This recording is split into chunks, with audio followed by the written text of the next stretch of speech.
What is going on, Dolphins? It is your boy Dillon, and I'm making this video today. I was inspired to make a video because I was originally watching one of the Tobin and Leroy show, one of their episodes on YouTube. It was a Q&A for Miami Dolphins and Miami Heat, so it was kind of a bunch of stuff. But I was watching that. He mentioned in his video about the Inside the NFL video with Reason, which I'm sure a lot of you guys know who Reason is, and his show. He has been kind of blowing up. I've been seeing him in more and more places or whatever, and hearing people talk about him. And so he mentioned, the show about him talking about Brian Flores being on the hot seat and the bits of information that he was giving. So I went and I watched it, and I want to talk about that because there are some things like the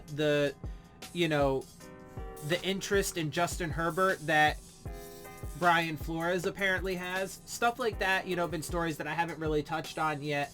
It's been in my thought process and my evaluation, but it's hard to get to absolutely everything in these videos. Anyway, so I do want to talk about it though, because it is interesting. And so what Reason had to say, and I will link his video down in the description box, so you can watch it for yourself. But what he was saying, now let's start off by saying that I don't really know who this dude is personally. I've only started hearing about him recently, but he seems to apparently have some connections. He was naming sources, anonymous sources, in his video. He said that the people he talked to told him not to mention who their names are, which I do understand that, because this is pretty big controversial news, right? So they don't want to be tied to it or whatever. The question I have is are these people that, are his sources people like in the Dolphins organization and stuff like that? And it may be, like, I don't know. I don't really know much about this Reason guy. So, I guess what I'm saying is personally, I don't know what his credibility is. He seems to have a pretty good infrastructure and seems to have some connections and stuff like that, for his show or whatever. So he could be legit. And, the way a lot of people are talking about him, he seems to be very legit. But I just wanted to put that out there, right? Anyway, so, but what he was talking about was, and these anonymous sources were telling him is that, and he actually, started off by mentioning the Jason La Canfora article, which I talked about, how he said, Jason La Canfora had said that, if the Miami Dolphins were to regress this season, and not win 10 games, and take steps backwards or whatever, that there could be trouble in Miami, and that, that he actually thinks ultimately that Brian Flores would win in the power struggle against, Chris Grier, and who's going to get fired. And we talked about how, Stephen Ross, first of all, he's in charge, right? So nobody's going to fire Stephen Ross. If anybody gets fired, it's going to be the guys that he hired, the guys that are below. But we talked about how Stephen Ross tends to fire his coaches at about the 3.5 year mark. We also talked about another one of his tendencies, though, tends to be that he'll fire one guy but keep the other, and he'll stagger his firings. He'll fire one guy this time, and then in a year or two fire the next guy, and then fire the next guy, so on and so forth. But I was saying that I believe that if they have a bad season this year, both of them are going to get fired, and he's going to clean house.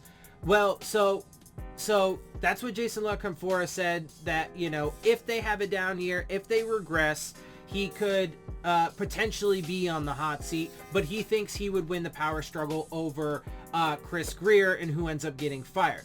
Now, Reason started off with that, and then he went into talking about how, per the sources that he has, the power struggle is actually between Flores and Grier versus Stephen Ross. Now let's just note, again, if anybody's going to win that battle, it's going to be the dude who is at the top of the food chain, right? So Stephen Ross is going to win that battle 100%, right? So if so one of the things that he, or the big sticking point that he talked about is that Flores and Greer were both in the Justin Herbert camp. And obviously Justin Herbert was selected one place after Tua Tagovailoa and had Rookie of the Year awards given to him because of his performance, right? So Flores and Greer were apparently Justin Herbert guys, and Tua was shoved down their throats. Now, first of all,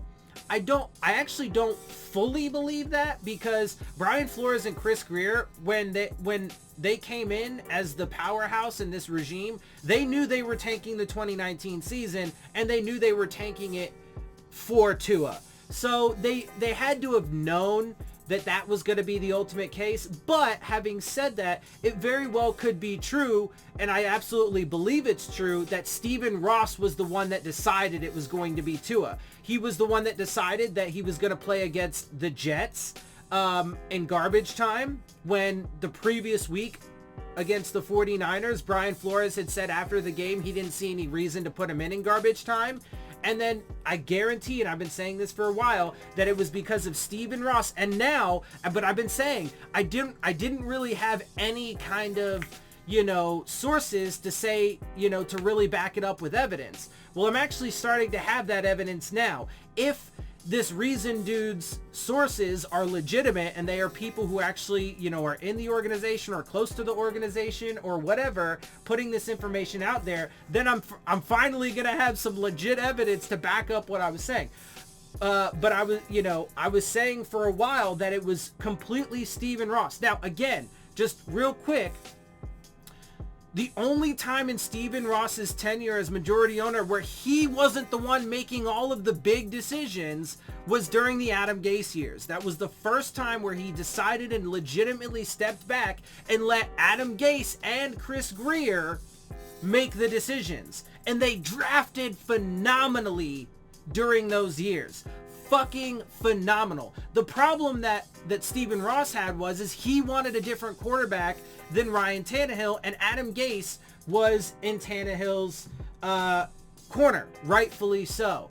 Anyway, we don't need to harp on that. My point there is that this time around, though, when he brought Flores in or whatever, and made Chris Greer the powerhouse in the front office, it was just to take their marching orders, which I've been saying for quite a while as well. And it's absolutely true. They've just done everything that Stephen Ross wants. And that's ultimately why Gase got fired, because Gase was like, no, I'm not going to tank the 2019 season for a quarterback that, I don't want. I have a quarterback I like. I'm building the team how I want. We've been drafting great over the past 3 years, and we're definitely headed in the right fucking direction. So no. And Stephen Ross didn't like that because he wants control. He wants control. So anyway, what Reason was saying is Brian Flores and Chris Greer wanted Herbert, and Tua was shoved. I absolutely believe that. Like I said, I completely believe that it was Stephen Ross's decision to put him in the Jets game and to make him the starter that next week. And I'm starting to actually have the evidence with these reports and the things that he said. Okay, so they like Herbert. They wanted to take Herbert. So apparently there is a rift between them two and Stephen Ross. Again, if anybody's going to win that battle, it's going to be Stephen Ross. So if they don't have a good year, even if Tua doesn't work out and that was Stephen Ross's guy, it doesn't matter if it's Stephen Ross's fault. He's still the one in power. And so one of the things that Reason mentioned is that he's going to want to get an offensive-minded head coach to bring Tua along, or go get an entirely new quarterback in the draft. I'm telling you guys, I've been foreshadowing this for a while, and I'm going to be honest. Part of the reason why I wanted to make this video is because I've been saying this shit for months and months and months. Even before, homie Reason on Phins side the NFL got his reports from these people that there is a rift between the power structure, and it's Greer and Flores versus Stephen Ross because they wanted Herbert and Tua was shoved down their throats. Now, they also, Greer and Flores, want to go for Deshaun Watson and reportedly are not 100% on Tua. Another thing that I've been saying forever. Just the want and desire to go after another quarterback proves that you're not 100%. You could still be 80 or 85, 90% on his side. Okay. It depends on the full context of the situation and how aggressively you're going after another quarterback. So with that information and with how aggressive they were going after Deshaun Watson, I would actually say that, or how much they wanted Deshaun Watson, I would actually say that they're really not that sold on Tua. But anyway, that's the reports. And I've been saying that for a while, right? And so, look, man, at the end of the day, if the Dolphins do not have the season that everybody's hoping, wanting, and expecting from them, I'm telling you, bro. And one of the other things said is that that Reason mentioned in his video is that if they don't have a good season, and this is where he led into the offensive minded, head coach. He says, if they don't have a good season this year, he believes, and from the people that, gave him this information, they believe that both Brian Flores and Chris Grier are going to be fired.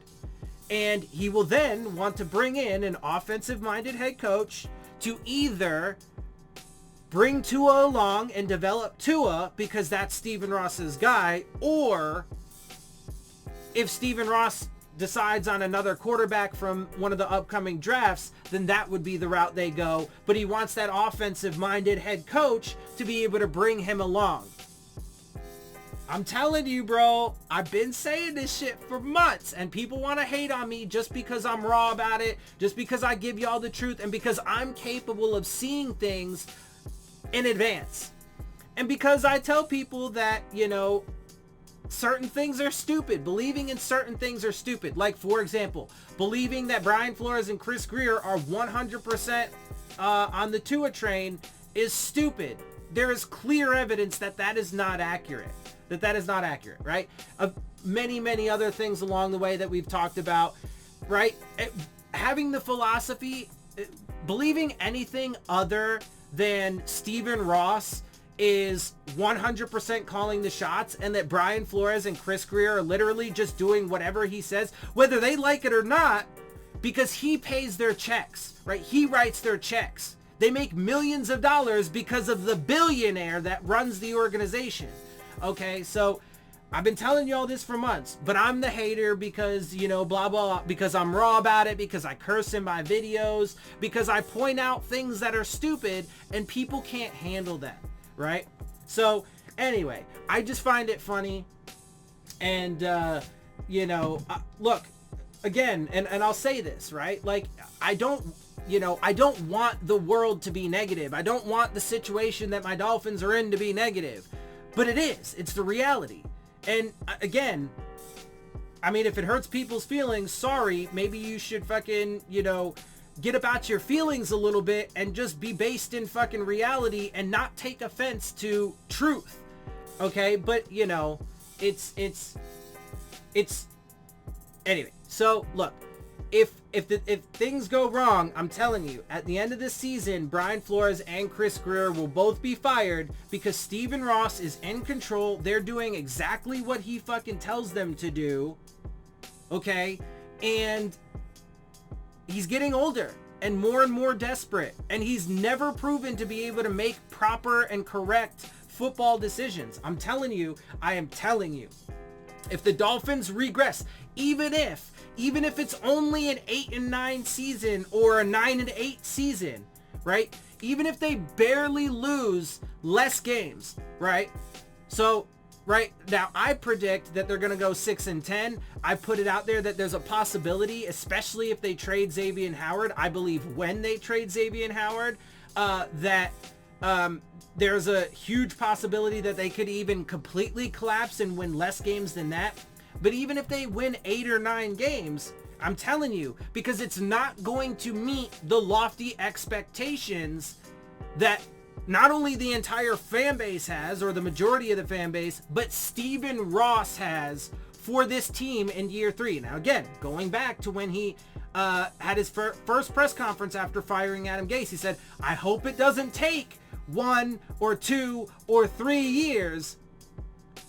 But we're going for consistent winning and making it to the playoffs and fighting for divisional and AFC championships and the Super Bowl, right? Well, year 1 was tank for Tua. Year 2 was, you know, I mean, a lot of people view it as a major success, but it's really just not the reality of the situation.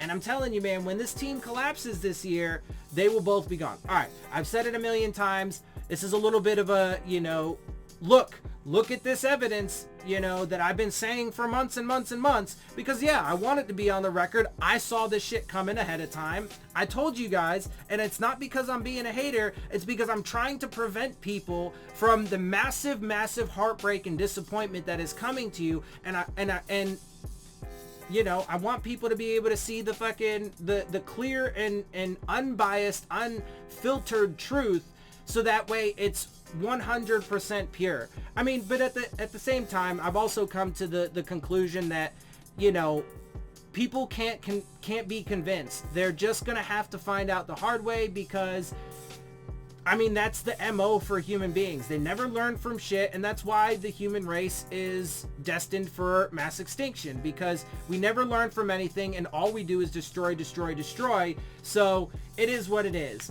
And this is my channel, and my videos are cathartic for me and help me to, you know, release my stressors and stuff like that. So, but, you know, I've been putting this shit out for months and months and months. And I've been telling y'all, and look, we just got into July. Training camp is at the end of this month.